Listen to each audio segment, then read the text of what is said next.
Tough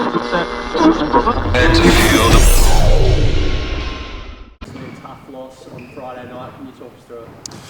Yeah, look, it was I guess another couple of steps forward for us. Obviously not the result that we wanted in the end. I thought we put together a pretty good first half, and then I guess died away in the second half a little bit. The biggest issue again is their ability to look after the ball. I think we had 32 turnovers or something like that. So obviously that's an issue, and we need to rectify that. I think our defence for the most part is where it needs to be. We're sort of hitting some KPIs that we set ourselves for that.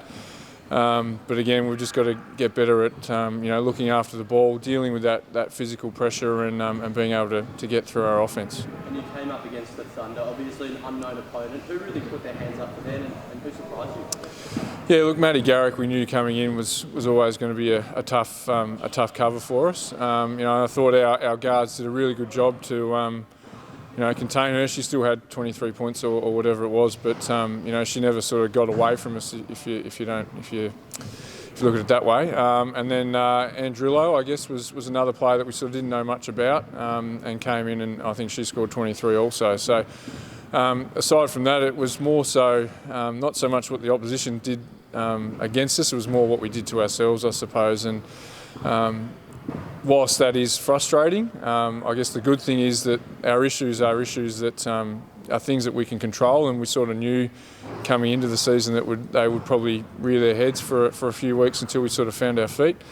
And so I guess the improvement, we can identify those areas that we need to improve in, and can really control that from here on in. And touching on those areas that you are looking to improve, is it the gelling of the team? Is it a strategic thing in the offence, defence? What is it specifically that you guys will work on?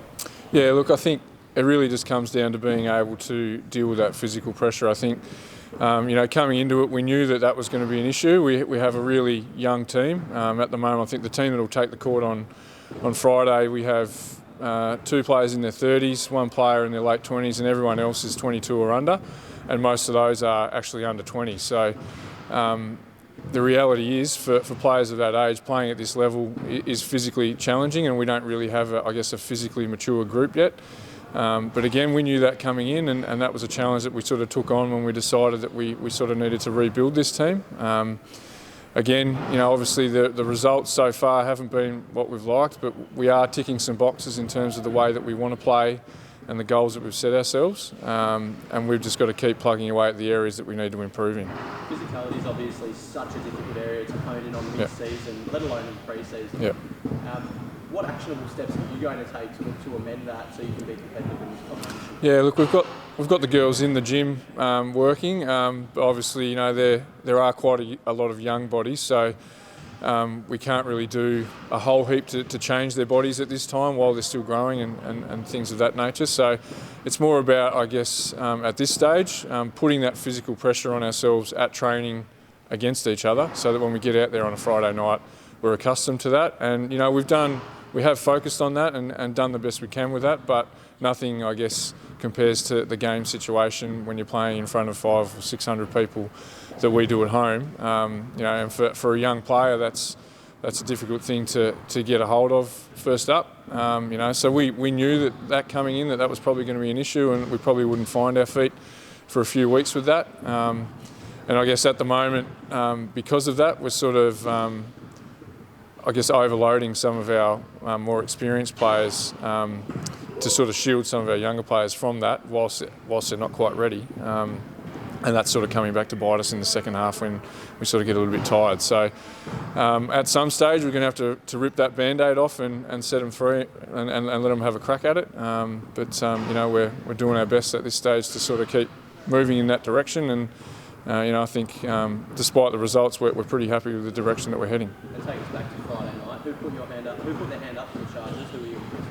Yeah, look, I think Shana Thompson had a really good game. After probably a poor game in Launceston, really came out and showed that she's still got it at this level and can definitely go to the next level. As she continues to build her form, I thought Zoe Banks did a great job defensively and under pressure, trying to control the offence for us as well.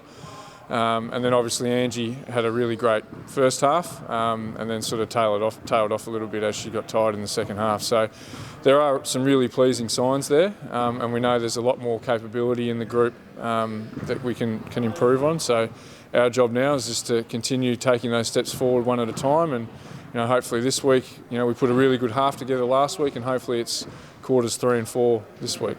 Give us a look ahead to Friday night's game, a week's turnaround between the games. Who are you coming up against and what will you be wary of? Yeah, so we've got Kilsyth this week. They have Lauren Scherf, who's basically an Opals level 4 or 5 man in this competition. So, she's always a tough cover. I've noticed that she hasn't been playing a heap of minutes and didn't play their game on the weekend. So we're assuming that she's going to be here and we'll prepare for that.